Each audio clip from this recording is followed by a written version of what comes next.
Assalamualaikum warahmatullahi wabarakatuh. Jumpa dengan saya untuk menghantarkan kajian kita mengenai sistem dan regulasi pemilu. Ini adalah kuliah pertama dari 7 rangkaian kuliah yang akan saya hantarkan pada studi tata kelola pemilu di Indonesia. Dan di kesempatan kali ini, di bab pertama, saya akan menghantarkan kajian kita ini terdiri atas 4 subbab. Yang pertama adalah apa itu regulasi pemilu, yang kedua sistem regulasi pemilu, yang ketiga bahan penyampaian yang akan kita kaji pada 7 kali pertemuan sejak sekarang, dan yang keempat adalah capaian dan kapasitas studi. Kita akan mulai dulu yang pertama, regulasi pemilu. Pengertian dari regulasi pemilu. Regulasi pemilu paling kurang menyangkut hal-hal yang bersifat pertama aturan atau arahan atau petunjuk gitu yang dibuat maupun yang dipelihara gitu ya, yang dijaga keberlakuannya oleh satu otoritas. Ya, jadi aturan atau arahan petunjuk yang dibuat dan dipelihara, maksudnya adalah dijaga keberlakuannya oleh satu otoritas. Otoritas yang dimaksud di dalam hal ini adalah pejabat atau organisasi publik yang memang digariskan oleh undang-undang berwenang untuk menerbitkan satu pengaturan atau regulasi, khususnya dalam hal ini adalah terkait dengan pemilu misalnya. Yang kedua, bahwa regulasi itu dapat diartikan sebagai tindakan atau proses yang mengatur atau yang diatur. Regulasi itu sama juga atau sama pengertiannya dengan tindakan, tindakan tentu saja ini terkait dengan kebijakan yang atau proses mengenai yang mengatur ataupun yang diatur. Yang mengatur adalah norma-norma di dalam regulasi tadi itu, yang diatur adalah perilaku manusia, baik menyangkut hal-hal yang harus dikerjakan maupun hal-hal yang tidak boleh dikerjakan. Berikutnya, bahwa regulasi dapat saja diartikan sebagai konsep abstrak untuk mengatur untuk mengelola atau mengatur begitu sistem yang kompleks dengan seperangkat atau dengan suatu seperangkat aturan maupun tren atau kecenderungan yang ada pada organisasi publik gitu ya. Jadi regulasi itu bersifat konsep yang abstrak untuk mengelola sistem yang kompleks melalui seperangkat aturan di dalam kecenderungan atau tren di organisasi publik yang dimaksud. Regulasi di akhirnya adalah peraturan yang diterbitkan oleh pejabat yang berwenang di pemerintahan yang mengatur kehidupan masyarakat, lembaga pemerintah, dan dalam hubungannya antara lembaga pemerintah dengan masyarakatnya. Di dalam satu regulasi itu selalu ada kewenangan oleh pejabat resmi di dalam pemerintahan yang memuat ya norma yang memuat aturan mengenai kehidupan masyarakat, dan juga regulasi itu juga dapat diartikan hubungan antara pemerintah dengan masyarakat atau rakyatnya, ataupun sebenarnya bisa juga antar hubungan lembaga-lembaga pemerintah, itu juga bagian dari regulasi. Nah, sekilas saya kutip saya rangkum dari kamus Black Law Dictionary yang terbit tahun 68, kira-kira menyatakan begitu. Nah, berikutnya bahwa saudara-saudara perlu tahu juga perbedaan antara peraturan, keputusan, dan putusan, yang nanti juga dibedakan dengan kebijakan misalnya. Kita lihat dulu peraturan. Peraturan adalah pengaturan tertulis yang memuat norma hukum yang mengikat secara umum dan dibentuk atau ditetapkan oleh lembaga negara atau pejabat yang berwenang melalui prosedur yang ditetapkan dalam peraturan perundang-undangan. Kata kunci di dalam soal ini adalah dalam berkaitan dengan peraturan ialah pengaturan tertulis itu yang memuat norma hukum yang mengikat secara umum. Jadi tidak terbatas hanya pada lingkungan di mana organisasi publik misalnya itu bekerja atau berada dalam ruang lingkup yang ditentukan oleh undang-undang. Ya, bahwa pengaturan ditetapkan oleh lembaga negara atau organisasi publik pemerintahan atau pejabat yang berwenang. Dalam hal ini adalah misalnya kalau peraturan menyangkut dalam lingkup KPU, maka ketua KPU adalah pejabat yang berwenang atau sering juga diistilahkan sebagai pejabat administrasi negara yang penyusunannya, yang membentukkan peraturannya melalui prosedur yang ditetapkan. Ya, ada ketentuan yang mengatur ya hierarki maupun prosedur untuk penetapan sebuah undang-undang, sebuah peraturan pemerintah, termasuk di dalamnya adalah peraturan-peraturan yang diterbitkan oleh lembaga-lembaga semacam KPU gitu ya, dalam lingkup organisasi KPU yang mengikat secara umum. Jadi peraturan KPU misalnya itu mengikat tidak saja bagi KPU sendiri tetapi juga bagi misalnya peserta pemilu gitu. Karena peraturan KPU misalnya itu adalah sebagai acuan di dalam melaksanakan pelaksanaan pemilu. Itu adalah peraturan. Yang kedua, yang namanya keputusan. Ya, keputusan itu adalah instrumen hukum, ya, instrumen hukum yang diterbitkan, ya, instrumen hukum yang diterbitkan oleh pejabat administrasi negara yang memuat pengaturan yang bersifat individual, ya, bersifat konkret dan berlaku khusus atau terbatas.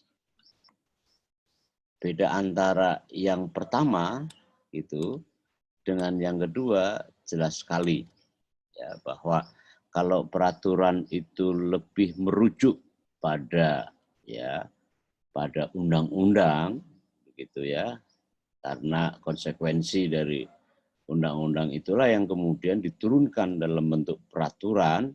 Kenapa? Karena mengikat secara umum.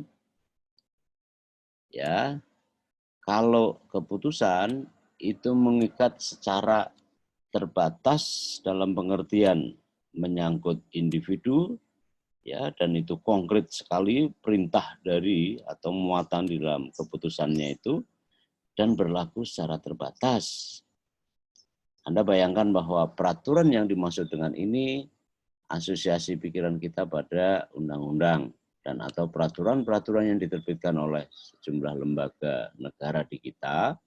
Sedangkan ketika bicara masalah keputusan, bayangkanlah bahwa itu kita sedang bicara tentang SK, ya, surat keputusan.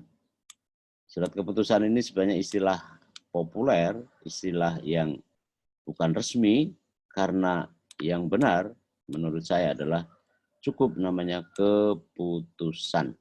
Ya. Misalnya keputusan KPU tentang pemberhentian atau pengangkatan pejabat di lingkungan KPU, yaitu awam mengatakan surat keputusan atau SK. Padahal yang paling tepat adalah keputusan. Misalnya keputusan nomor X, Y, Z, tahun, bla bla bla, dan seterusnya tentang misalnya pengangkatan kepala biro, misalnya kepala bagian, dan seterusnya. Itu bersifat individual karena di situ disebut nama seseorang. Di situ konkret disebut apa ruang lingkup tugasnya, ya, dan juga berlaku khusus terbatas. Berlaku khusus SK apa keputusan ini diterbitkan sejak ditetapkan ya sampai bla bla bla bla bla dalam periode jabatan yang boleh jadi disebut di dalam keputusan itu. Misalnya keputusan Presiden menyangkut nama saya pada waktu saya jadi anggota Bawaslu antara 2008-2011 sebagai ketua, lalu sebagai anggota DKPP antara tahun 2012 sampai 2017, di situ di keputusan Presiden itu disebut tentang individual, ya, menyebut nama konkret, apa jabatannya di situ, ruang lingkupnya, kendati pun disebutnya sangat umum, ya, dan berlaku keberlakuannya. Jabatan antara, periode antara, begitu misalnya. Bersifat durable, ada batasan waktu yang disebut di dalam keputusan itu, yang orang awam mengatakan itu adalah SK.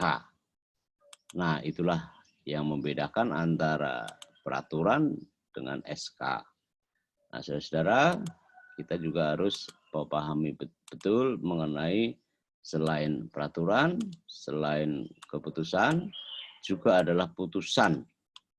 Saudara bayangkan saja ketika bicara tentang putusan, di benak kepala kita itu adalah putusan pengadilan yang didefinisikan sebagai pernyataan hakim yang dituangkan ke dalam bentuk tertulis dan diucapkan atau dibacakan oleh hakim dalam suatu sidang terbuka untuk umum sebagai hasil dari pemeriksaan suatu perkara tertentu yang dilakukan sebelumnya.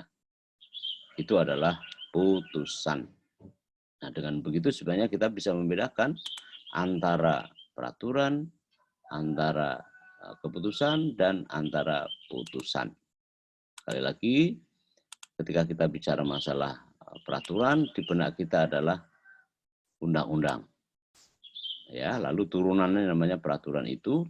Ketika kita bicara tentang keputusan, di benak kepala kita itu maksudnya adalah SK begitu, yang secara umum sering salah ditukarkan dengan antara SK dan keputusan. Tapi saya cenderung untuk mengatakan bahwa namanya adalah keputusan.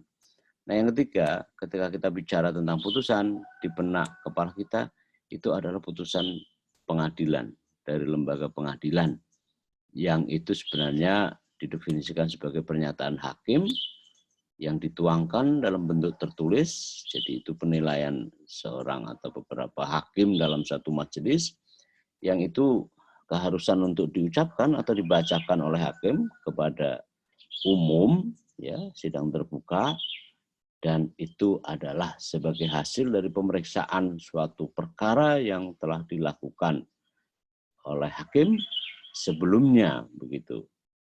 Jadi itu proses peradilan begitu ya, pemeriksaan, jadi memeriksa, mengadili dan memutus atas perkara yang diterbitkan. Saudara-saudara, kita juga harus memahami mengenai apa yang disebut sebagai yang ketiga ini, kebijakan. Kalau kebijakan, saya rasa kita tahu semua karena memang itu menyangkut aspek policy, aspek-aspek yang bersifat langkah yang dilakukan oleh pejabat atas kewenangan yang dimilikinya dalam rangka pelaksanaan kekuasaan yang melekat kepadanya, dan dengan itu kebijakan itu adalah keputusan yang dibuat oleh suatu lembaga pemerintahan atau organisasi publik dan bersifat mengikat para pihak terkait dengan lembaga tersebut. Kalau saya mengartikan kebijakan itu ya langkah atas kewenangan yang dimiliki oleh seorang pejabat dalam rangka menjalankan roda organisasi publik pemerintahan dimaksud. Karena kebijakan itu adalah inti dari organisasi publik pemerintahan.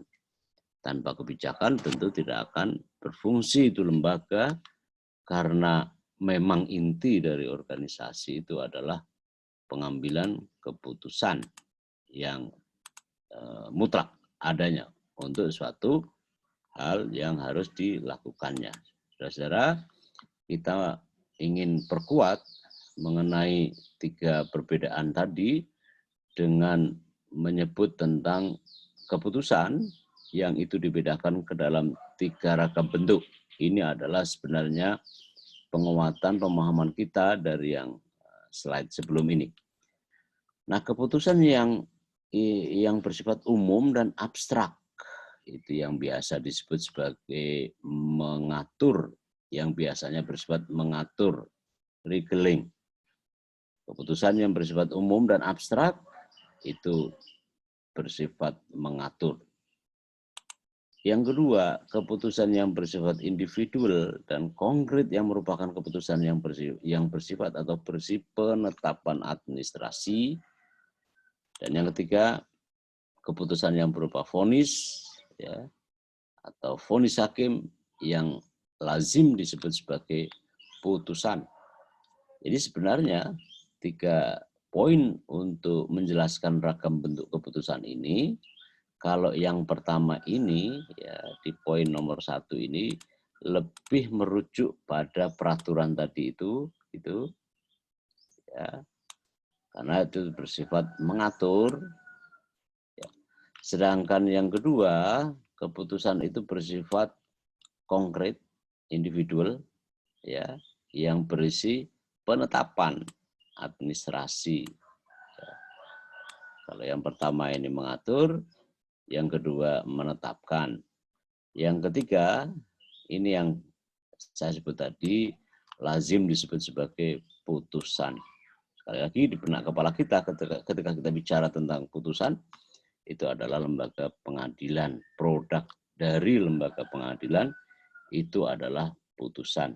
Atau lembaga yang memiliki ruang lingkup dalam fungsi-fungsi yudisial, ya, di luar pengadilan yang resmi, misalnya Bawaslu dalam kaitan dengan fungsi mediasi dan adjudikasi dalam proses sengketa pemilu, sengketa proses pemilu atau sengketa administrasi pemilu, itu namanya putusan. Kenapa begitu? Padahal Bawaslu bukan lembaga peradilan. Ya, tetapi ketentuan peraturan undang-undang menggariskan bahwa ada fungsi-fungsi yudisialitas tertentu dan itu sangat terbatas hanya terkait dengan masalah apa yang disebut di dalam undang-undang, itu punya otoritas atau punya kewenangan untuk memeriksa dan memutus ya, sengketa proses sengketa proses di dalam penyelenggaraan pemilu. Nah, lembaga lain bisa disebut ya, misalnya DKPP. DKPP itu bukan lembaga peradilan yang dikenal dalam lingkungan peradilan di bawah Mahkamah Agung misalnya. Tetapi karena undang-undang mengatur mengenai ruang lingkup tugas, wewenang, dan kewajiban, maka dia pada tubuhnya itu melekat fungsi-fungsi yudisial yang bertugas, ya, yang berotoritas untuk memeriksa, mengadili, dan memutus perkara-perkara kode etik penyelenggara pemilu yang sifatnya terbatas, hanya itu saja. Di luar itu dia tidak bisa memeriksa perkara-perkara misalnya tindak pidana pemilu atau tindak pidana pada umumnya karena dia tidak memiliki otoritas. Dari mana sumber otoritas? Itu ada di ketentuan peraturan perundang-undangan yang memang secara spesifik memberi tugas, wewenang, dan kewajiban kepada lembaga dimaksud. Kita bisa perpanjang contoh-contoh lembaga lain, misalnya KPPU gitu, lalu ya macam-macam lah ya, termasuk misalnya komisi yudisial gitu, dan beberapa hal yang ditentukan oleh undang-undang. Dan memang perkembangan hukum kita sangat maju dan makin ke sini makin terdiferensiasi dan terspesialisasi ke dalam banyak lembaga yang seluruhnya itu untuk mengatasi atau mengakomodasi perkembangan dinamika masyarakat kita yang semakin kompleks, apalagi terkait dengan penyelenggaraan pemilu. Nah, saudara, saya ingin perkuat pemahaman kita perbedaan antara peraturan dengan keputusan.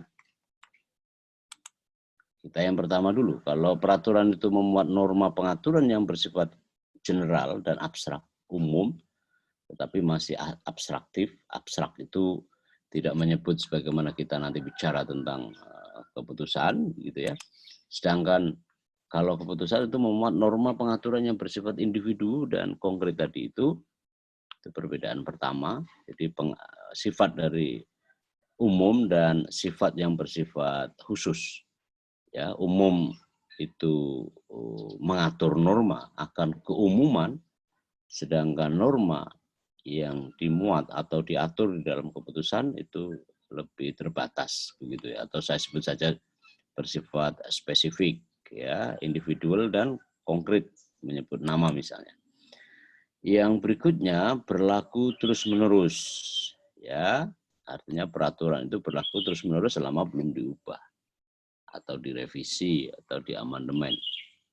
Sedangkan keputusan itu berlaku sekali saja, ain malih, ya, sekali pakai lah begitu. Ya, kemudian ya karena misalnya SK itu kan orang awam mengatakan SK itu kan tidak mungkin berlaku seumur-umur, gitu ya. Lalu yang berikutnya misalnya gitu, dalam kaitan dengan peraturan, jika warga negara itu keberatan atau dirugikan, punya hak untuk menguji, ya, untuk mengajukan uji materi ke MA. Ya, kalau terkait dengan di bawah undang-undang itu ke MA, sedangkan jika itu menyangkut norma undang-undang, maka warga negara siapapun asalkan legal standing-nya bersesuaian dengan peraturan MK misalnya atau peraturan MA, maka dia berhak untuk mengajukan, ya, dalam kedudukan atau legal standing yang diatur oleh ketentuan peraturan perundang-undangan. Nah, misalnya ya, jika warga negara dalam kaitan dengan basiking ini itu merasa dirugikan atau keberatan begitu, itu dapat mengajukan gugatan ke Peradilan Tata Usaha Negara. Nanti di sana akan diperiksa apakah keputusan yang menyebut seseorang, ya, pertama-tama akan sesuai dengan prosedur, yang kedua apakah benar menurut ketentuan peraturan perundang-undangan, dan yang paling filosofis adalah apakah penetapan atau keputusan yang diterbitkan itu tidak bernuansa kesewenang-wenangan. Karena keputusan ini adalah keputusan untuk ya menetapkan mengenai hak warga negara kepada pejabat administrasi negara. Begitu kira-kira ya.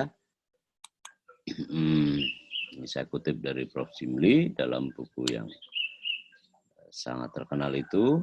Ya. Baik, saudara-saudara, kita kaji ke bagian kedua mengenai sistem regulasi di dalam pemilu. Nah, pertama kita harus paham bahwa hal ini, ya, sistem regulasi pemilu ini berkenaan dengan kerangka hukum pemilu yang memuat pengaturan mengenai proses-proses pemilu yang terdiri atas. Jadi proses pemilu itu terdiri atas atau dibagi atau dikategori menjadi satu persiapan, ya, kemudian tentu saja pelaksanaan, ya, persiapan, pelaksanaan, dan penyelesaian atau pertanggungjawaban dalam penyelenggaraan pemilu. Kendati pun sebenarnya ini bisa dirinci lagi dalam kaitan dengan beberapa aspek. Tapi karena ini adalah mengutip dari sumber yang sudah mapan, maka silahkan dipelajari sesuai dengan apa adanya di dalam konteks ini. Yang kedua, bahwa regulasi itu juga berkenaan dengan ketentuan hukum dan konstitusional yang jelas sangat penting untuk perlindungan hak-hak politik yang fundamental dan pengelolaan pemilu yang efektif, terutama misalnya di negara-negara yang baru mengalami masa transisi menuju ke demokrasi, negara demokratis. Itu adalah ruang lingkup atau dimensi di dalam regulasi. Berikutnya, saudara, bahwa standar pemilu demokratis yang berlaku secara internasional itu mengharuskan adanya kerangka hukum yang mengatur dan menjadi pedoman bagi para aktor pemilu. Standar pemilu yang demokratis itu menggariskan bahwa kerangka hukum yang mengatur dan menjadi pedoman bagi aktor di dalam pemilu. Aktor di dalam pemilu itu siapa? Itu misalnya jelas penyelenggara pemilu, karena dia adalah menyelenggarakan pemilu, yang melaksanakan ini persiapan, pelaksanaan, dan pertanggungjawaban. Di Indonesia khusus, ya, lembaga penyelenggara pemilu menurut Undang-Undang Nomor 7 Tahun 2017 dibagi menjadi 3. Pertama, KPU sebagai administrator utama pemilu, gitu. Ya, ini adalah kita sebut saja sebagai, bukan kita sebut saja karena memang itu disebut di dalam konsep ini, aktor pemilu siapa? Ya, penyelenggara pemilu. Penyelenggara pemilu yang di Indonesia itu ada 3. Pertama adalah KPU, ya, kemudian Bawaslu, dan DKPP, gitu. Ini dia penyelenggara pemilu utama, KPU, ya. KPU itu ini tugasnya, ruang lingkupnya, tugasnya. Ini aktor penyelenggara pemilu. Kalau Bawaslu adalah mengawasi supaya pelaksanaan ini itu sesuai dengan ketentuan peraturan perundang-undangan dan prinsip-prinsip penyelenggaraan pemilu yang free and fair election, yang berintegritas, gitu ya. Selain itu, Bawaslu juga mengawasi apa yang dikerjakan oleh KPU, termasuk kepada jajaran atau fungsionaris KPU-nya sendiri. Nah, DKPP selain kepada Bawaslu, juga kepada KPU dan jajarannya.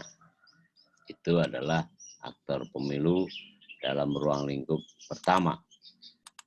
Dalam ruang lingkup berikutnya, aktor pemilu itu bisa kita tempatkan misalnya yang namanya peserta pemilu. Nah, Nah, kalau mau didedah lagi peserta pemilu itu mau diurai itu banyak. Rumpun peserta pemilu yang besar itu disebut partai politik, ya. Lalu kalau mau didetailkan lagi, di sini nanti bisa legislator, caleg gitu, itu peserta pemilu. Ya, tim kampanye atau IO yang ditunjuk oleh partai politik maupun pasangan calon untuk menjalankan fungsi-fungsi kandidasi, ya, itu partai politik. Partai politik itu dalam kaitan dengan kepesertaan mengusung, ya, sesuai dengan batas minimal yang ditentukan oleh undang-undang untuk menjadi peserta pemilu. Nah, sedangkan partai politik untuk menjadi peserta pemilu melalui dua rangkaian yang besar. Ya, yang pertama adalah dia harus mutlak berbadan hukum, ya, sebagai sebuah organisasi yang perkumpulan himpunan dari warga negara yang berhimpun diri di dalam satu organisasi dan itu diresmikan oleh negara melalui badan hukum tadi. Yang kedua, setelah berbadan hukum lalu tidak dengan sendirinya menjadi peserta pemilu, kecuali setelah lolos dari rangkaian verifikasi administrasi dan verifikasi materialnya di lapangan. Ya, syarat dan segala macam itu diperiksa, diuji oleh jajaran KPU. Nah, setelah memenuhi syarat sebagaimana ketentuan Undang-Undang Pemilu, maka kemudian baru ditetapkan sebagai partai politik peserta pemilu. Ya, untuk yang pertama itu dilakukan oleh Kumham, ya, Kementerian Hukum dan Hak Asasi Manusia. Sedangkan yang kedua dalam kaitan dengan elektoralnya itu dilakukan oleh KPU. Gitu. Nah, selain partai politik, dalam rumpun peserta pemilu yang lain adalah misalnya ini ya, calon perseorangan. Calon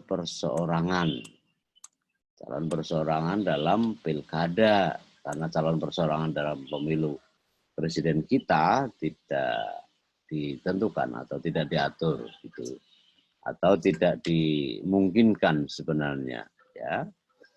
Lalu selain tadi penyelenggara pemilu, peserta pemilu, kemudian calon perseorangan, aktor pemilu yang lain yang cukup penting untuk saudara ketahui adalah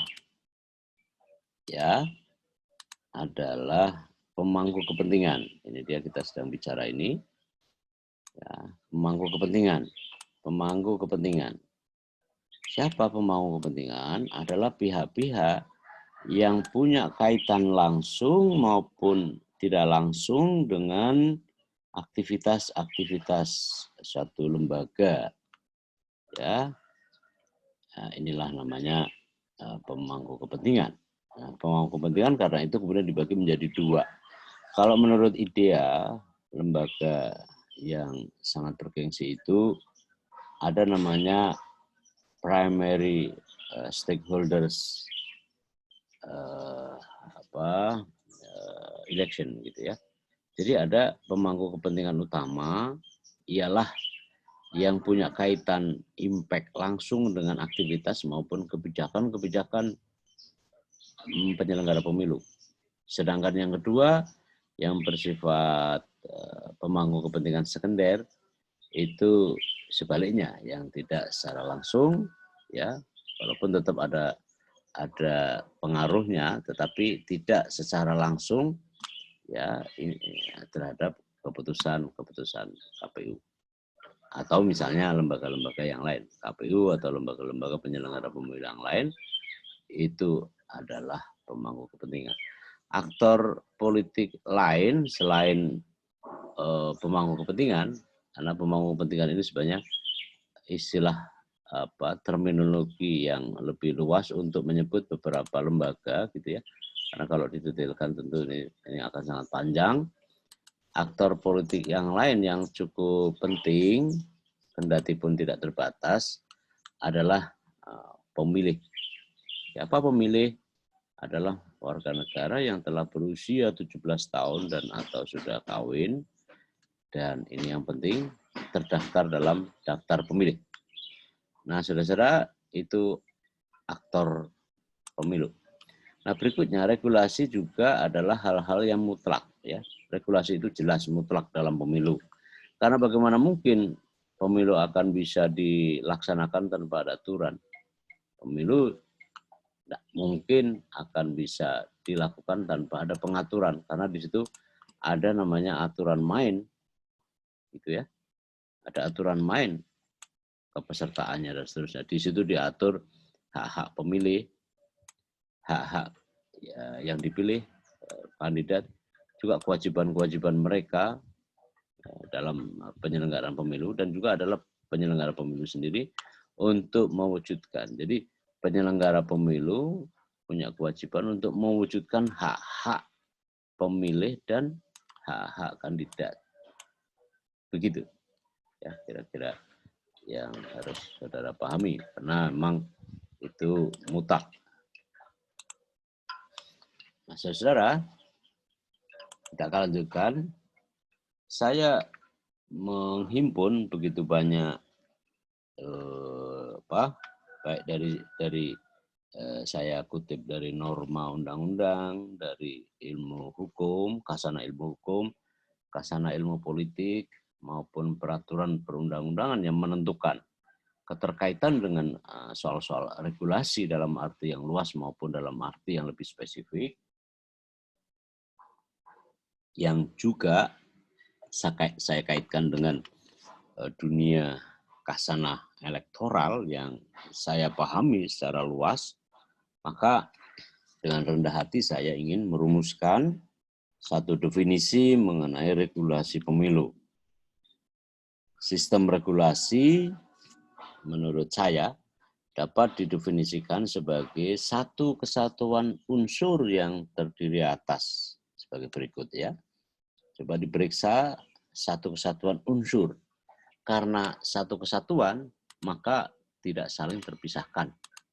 Ya, satu kesatuan unsur yang tidak terpisahkan.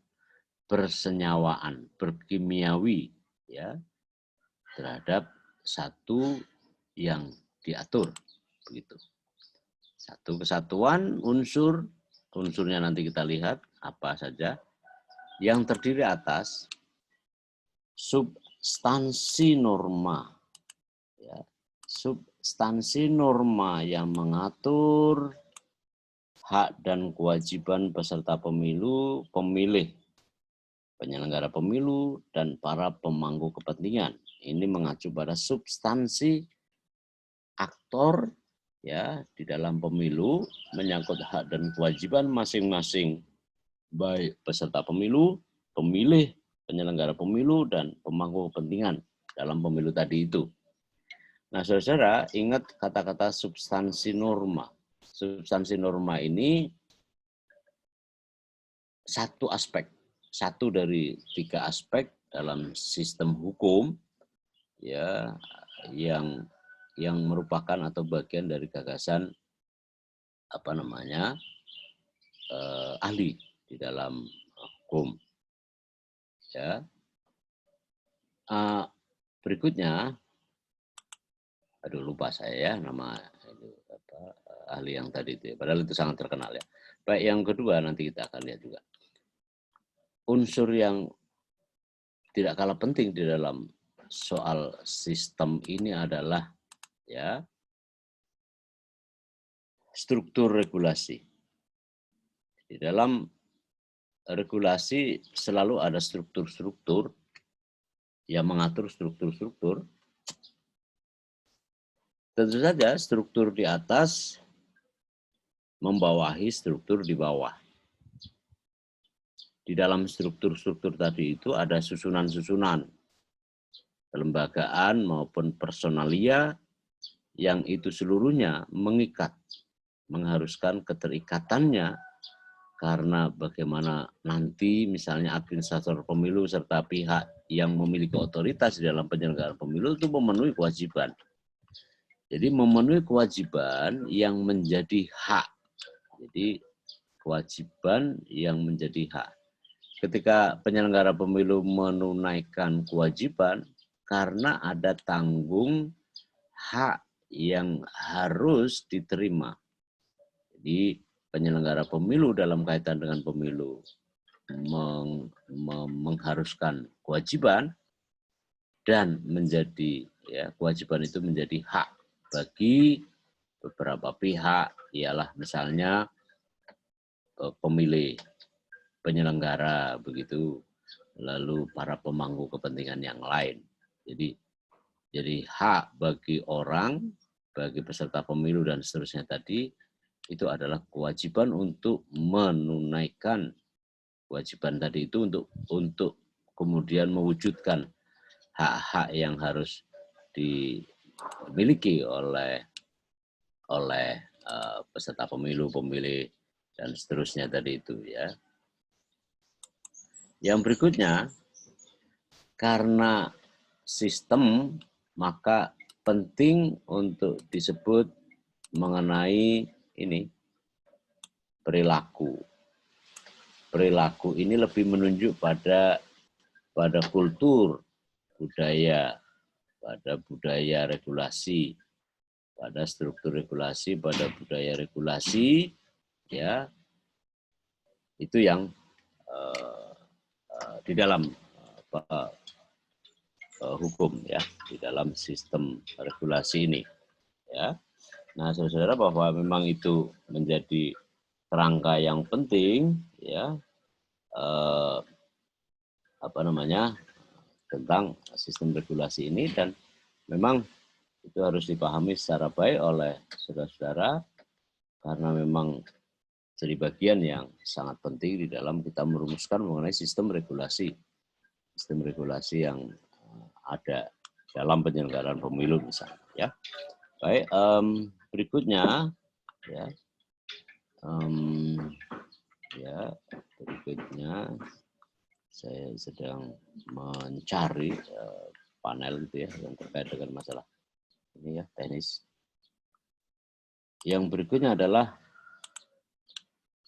dengan konsekuensi jaminan penegakannya. Jadi adanya konsekuensi jaminan penegakan regulasi ya untuk mereka yang menaati dan memedomani. Jadi mereka yang menaati dan memedomani itu ada konsekuensinya. Ya. Konsekuensinya apa? Itu baik bersifat administratif maupun hal-hal lain gitu ya, yang menurut ketentuan peraturan perundang-undangan. Itu adalah ada konsekuensi penegakannya. Setiap regulasi harus ada konsekuensi penegakannya. Konsekuensi penegakan misalnya kalau ditaati oleh peserta pemilu, maka dia berhak untuk melanjutkan proses atau tahapan berikutnya. Ya, jika konsekuensinya pada bentuk negatif, maka dia misalnya ada sanksi gitu. Ya, menaati memedomani sebagaimana tujuan-tujuan hukum. Saudara-saudara yang ahli hukum atau paling kurang sarjana hukum paham tujuan-tujuan hukum itu ada 3 ya secara singkat, bahwa pertama adalah kepastian, yang kedua adalah keadilan, yang ketiga adalah kemanfaatan. Nah, serta konsekuensi itu juga dapat bersifat korektif. Karena electoral justice system itu dalam konsep yang diakui secara luas oleh komunitas pemilu internasional berkonsekuensi pada 2 hal. Yang bersifat korektif ialah mengoreksi terhadap kesalahan-kesalahan yang mungkin saja dilakukan oleh penyelenggara pemilu ya karena satu dan lain hal begitu ya, yang seluruhnya itu menimbulkan kewajiban untuk mengkoreksi terhadap proses tahapan. Nah, yang kedua adalah yang bersifat punitif. punitif itu sederhananya itu menghukum ya, mengenakan sanksi. Misalnya orang namanya ketentuan pidana di dalam undang-undang pemilu itu mengharuskan adanya larangan gitu ya, dan di situ diancam dalam pidana bahwa itu tidak boleh menggelembungkan suara, dilarang menggelembungkan suara, maka punisinya adalah bahwa dia masuk penjara melalui proses peradilan tentu saja ya. Itu adalah bersifat punitif. Punitif itu menghukum. Saudara, ini definisi yang saya rumuskan mengenai sistem regulasi. Silakan dipahami dengan sebaik-baiknya karena ini akan menjadi kerangka dari kajian kita yang lebih lanjut mengenai regulasi di dalam pemilu. Nah, saudara-saudara, dari definisi yang terumuskan di atas ya tadi itu, maka kita bisa mengurai ya unsur-unsur di dalam sistem regulasi pemilu ini. Yang pertama, bahwa sistem regulasi pemilu itu juga ada bagian-bagian yang jelas sekali, sebagaimana yang saya sampaikan tadi itu bersifat satu kesatuan, gitu ya, satu kesatuan utuh. Jadi itu ciri yang pertama, unsur yang pertama adalah satu kesatuan. Yang kedua, itu adanya substansi norma yang melekat dan mengikat pada setiap regulasi dan menimbulkan hak dan kewajiban bagi mereka yang terlibat di dalam penyelenggaraan pemilu. Ya, itu unsur yang kedua ya. Selain satu kesatuan juga ada substansi norma yang mengikat, yang melekat dan yang mengikat pada setiap regulasi yang menimbulkan hak dan kewajiban di dalam penyelenggaraan pemilu.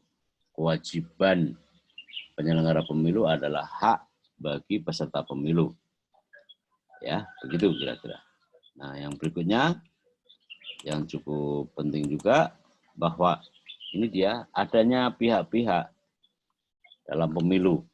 Ini jelas sekali sebagaimana tadi yang saya sudah singgung, adanya pihak-pihak atau aktor di dalam pemilu. Ya, itu sudah jelas gitu. Nah, yang berikutnya adanya hak yang dijalankan oleh pemilih, peserta pemilu dan pemangku kepentingan dalam penyelenggara pemilu, dan hak itu merupakan kewajiban. Sorry ya, ada yang salah. Harusnya itu hak jadi kewajiban. Jadi hak bagi peserta pemilu, peserta pemilih itu merupakan kewajiban bagi penyelenggara pemilu.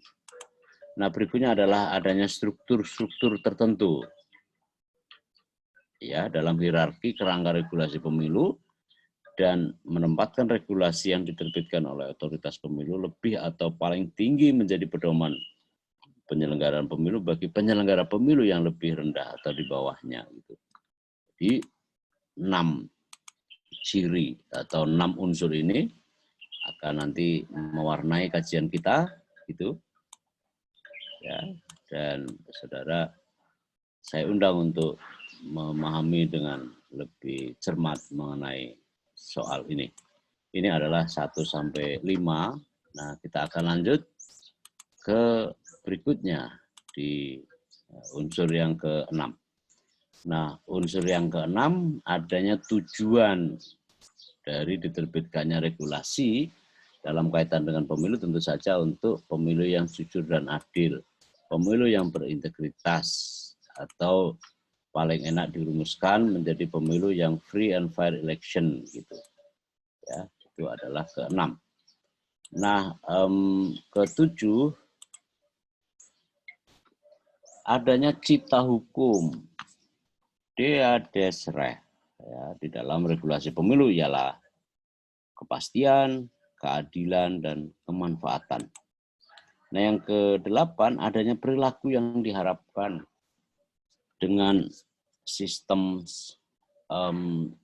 regulasi, ada perilaku yang diharapkan oleh para pihak, ya, jadi penerbit dari regulasi itu, KPU dalam hal ini, atau Bawaslu dalam urusan pengawasan pemilu, atau DKPP terkait dengan kode etik penyelenggara pemilu, maka ada perilaku yang diharapkan. Bagi peserta pemilu, KPU berharap untuk menaati atas ketentuan ini. Misalnya di pilkada di tengah-tengah pandemi ini, dengan regulasi yang diterbitkan oleh KPU, para peserta pemilu ya diharapkan agar menerapkan standar standar tindakan atau protokol kesehatan. Nah, itu sudah menjadi norma itu karena sudah ditetapkan oleh KPU, dan KPU mengharapkan agar peserta pemilu, pemilih, dan juga lingkungan KPU sendiri, penyelenggara pemilu di lingkungannya, untuk menaati itu ya. Nah, itu ada perilaku yang diharapkan. Ada juga perilaku yang tidak diharapkan, agar larangan-larangan itu jangan dilakukan gitu. Demikian halnya Bawaslu dan seterusnya juga mengharapkan begitu, sesuai dengan kewenangan untuk menerbitkan peraturan. Adanya konsekuensi, sekali lagi bersifat punitif dan bersifat korektif. Nah, yang 9, adanya kerangka tahapan suatu regulasi. Jadi regulasi itu melekat pada tahapan-tahapannya. Yang berikutnya, penyelenggara pemilu, ada penyelenggara pemilu, otoritas yang disebut dalam undang-undang. Ini adalah penyelenggara pemilu. Jadi unsur ke-11 adalah adanya pihak, adanya pembuat dari regulasi tadi itu. Nah, dengan begitu, saudara-saudara, bahwa unsur ke-7, unsur ke-8, 9, 10, dan 11 ini melengkapi unsur 1 dan unsur 5 yang tadi sudah kita kaji. Baik, kita akan lanjutkan tentang unsur-unsur ini. Menjadi unsur yang harus dipedomani oleh unsur-unsur yang bagian dari rangkaian dari sistem, definisi sistem regulasi pemilu yang harus Anda pahami. Saudara, di bagian ketiga saya ingin mengabarkan kepada Anda materi kuliah yang akan saya sampaikan dalam pertemuan mulai hari ini dan ke-7 ke depannya. Pertama, ini sedang kita bicarakan gitu ya, tentang pengantar studi begitu. Lalu yang kedua, kerangka hukum regulasi pemilu, arti pentingnya regulasi pemilu, standar demokratis pemilu yang berlaku secara internasional, dan yang ketiga adalah jenis-jenis regulasi pemilu. Apa saja jenis-jenisnya, itu saya coba untuk saya hadirkan buat saudara, supaya saudara lebih memahami dalam pengertian yang lebih baik, tidak hanya bersifat praktis, di mana saudara sudah kuasai, karena saudara adalah praktisi di dalam penyelenggaraan pemilu, terutama pada tata kelola administrasinya. Nah, yang perlu saya sampaikan adalah konsepsionalnya, tanpa mengesampingkan adanya praktikal. Itu bab 2. Bab ketiga, saudara perlu juga tahu tentang sumber-sumber konstitusionalitas pemilu. Hukum pemilu internasional, konstitusi negara, begitu. Perkembangan pengaturan pemilu dari waktu ke waktu secara sekilas. Ya. Yang keempat, bab keempat, saudara perlu juga lintasan regulasi pemilu di Indonesia sejak pemilu masa-masa Orde Baru, bahkan Orde sebelumnya di pemilu tahun 1955. Saya rasa nanti saya akan juga sampaikan beberapa bagiannya. Regulasi pasca Orde Baru dan perbandingan di antara keduanya. Kenapa itu penting? Supaya saudara juga tahu akan perkembangan pada masa ke masa tentang regulasi pemilu di Indonesia dan perbandingannya. Ketika saudara memahami regulasi pemilu dan perbandingannya pada masa-masa kita itu, maka saudara pasti akan bisa memprediksi atau paling kurang bisa mengkerangkakan preskriptifnya ke depan, kecenderungan dari regulasi tadi ya di Indonesia. Itu penting supaya saudara juga memahami dengan benar keadaan ya, karena regulasi itu tentu memiliki akar hunjamnya ke dasar-dasar dinamika masyarakat dalam kaitan dengan berhadapan dengan demokrasi elektoral kita. Nah, saudara perlu juga di bagian kelima mengenai sejarah pengaturan pemilu di Indonesia.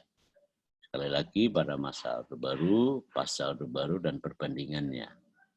Di bagian keenam ini penting karena ini menyangkut institusi penyelenggara pemilu. Saudara harus paham, saya harapkan harus memahami, maksud saya, memahami bagaimana cara pengaturan di antara administrator pemilu, di antara quality assurance, dan penjaga kode etik. Struktur, fungsi, dan perilaku mereka harus kita pahami. Ya. Kemudian yang ketiga, mendayagunakan potensi organisasi penyelenggara pemilu dari sisi pengaturannya. Nah, yang ketujuh adalah batasan-batasan pengaturan sistem pemilu. Kalau ini memang agak khas, tetapi itu perlu saya sampaikan karena mata kuliah ini sistem dan regulasi pemilu. Sistem, regulasi, dan sistem pemilu. Nah, batasannya, pengaturannya, kenapa kita memutuskan untuk menetapkan sistem pemilu proporsional berimbang gitu dan seterusnya. Nah, definisi dan elemen dari sistem pemilu apa, pengaturannya bagaimana, jenis dan varian sistem pemilu bagaimana, permasalahan studi kasusnya dan seterusnya. Nah, di bagian ke-8 itu adalah ujian tengah semester. Saya akan bergantian dengan kolega saya setelah saya menghantarkan kajian ini hingga bab ke-7 dan bab 8. Saudara, di bagian akhir, bagian ketiga, maksud saya belum akhir, mempelajari regulasi dan sistem pemilu itu memiliki konteks relevansi, aktualitas, dan inklusivitas yang tinggi. Secara relevansi mutlak dalam penyelenggara pemilu ya relevan regulasi itu. Tidak mungkin pemilu tanpa ada regulasi. Tidak mungkin ada aturan main tanpa ada sesuatu yang ingin dijadikan ruang lingkup di dalam satu permainan. Tidak mungkin pemilu tanpa aturan. Karena bagian yang terbesar dari pemilu adalah aturan. Aktualitas. Saudara tidak perlu khawatir bahwa soal regulasi ini tidak akan pernah sepi dari pembicaraan. Hari-hari ini kita sedang membicarakan masalah pilkada di tengah COVID. Bagaimana peraturan KPU disusun, peraturan Bawaslu dalam mengawasi itu juga disusun, ya, dan harus ditaati oleh para pihak. Itu aktual sekali. Yang ketiga, inklusif, ya. Semua orang terlibat, semua orang merasa terikat dan harus terikat dengan peraturan. Kalau memang ingin berada pada sektor-sektor pemilu begitu. Karena itu bicara masalah regulasi itu sangat relevan buat Anda, sangat aktual dan sangat inklusif, ya. Nah, berikutnya ini dia capaian. Saudara, saya tempatkan orang yang paling memahami mengenai dunia kepemiluan karena karir saudara berada di administrasi pemilu. Nah, tentu saya ingin menempatkan posisi mata kuliah ini dalam konteks yang tidak menduplikasi atas kemampuan saudara, karena saudara saya asumsikan jauh lebih paham mengenai pelaksanaan pemilu. Nah, sedangkan saya misalnya sebagai mewakili akademisi dalam kaitan ini tentu akan berada pada usaha untuk merangsang buat saudara untuk lebih memahami secara konsepsional, secara teoritis, tanpa sekali lagi mengesampingkan kemampuan administrasi saudara dalam kaitan dengan pemilu, khususnya dalam hal ini adalah regulasi. Nah, karena itu camkan bahwa pengalaman tanpa teori adalah buta. Ya, pengalaman tanpa teori adalah buta, tetapi teori tanpa pengalaman hanya akan menjadi permainan intelektual. Dalam bahasa yang sarkasme, permainan intelektual itu ya onani intelektual. Nah, saudara beruntung dan bersyukur kepada Tuhan dan berterima kasih kepada atasan karena dari mereka saudara diberi kesempatan untuk studi mengenai pemilu tidak hanya dari sisi praktikalnya saja, tetapi juga dari sisi konsepsional maupun teoritis yang mulai hari ini saudara tempuh. Sekali lagi ingat apa tagline dari Immanuel Kant, ya, bahwa pengalaman tanpa teori adalah buta. Ya, saudara mengerjakan pekerjaan jangan seperti keledai bawa kitab, ya, karena pengalaman tanpa teori adalah buta. Keledai itu jadi buta karena tidak tahu bahwa yang dia bawa itu begitu suci, begitu penting. Tapi karena dasar keledai maka dia adalah tidak tahu, ya, dia adalah buta. Tetapi saudara juga kami, ya, teori tanpa pengalaman, ya itu menjadi permainan intelektual saja. Onani tadi itu, gitu ya. Maaf bahasanya kurang enak gitu. Tetapi ya itu. Maksud saya adalah bahwa saudara harus bisa memadukan. Karena ketika kemudian saudara hanya punya kemampuan teknis, sedangkan ketika kemampuan teknis itu terbatas, ya, dan berubah karena tidak dibekali oleh hal-hal yang bersifat konsepsional maupun teoritis, maka bisa blank itu. Karena saudara kami ajak untuk memahami secara hakikinya. Nah, kemampuan teoritis ini penting untuk saudara lebih memahami secara konsepsional dan teoritis tadi itu. Berangkat juga dari kapasitas praktis dari yang saudara yang sudah memiliki modalnya begitu. Nah, saudara, ini bagian pertama dari kuliah kita. Mudah-mudahan kita akan jumpa lagi pada pekan berikutnya, pada pertemuan berikutnya, pada pekan yang akan datang. Terima kasih. Assalamualaikum warahmatullahi wabarakatuh. Jaga kesehatan dan salam sehat buat semuanya.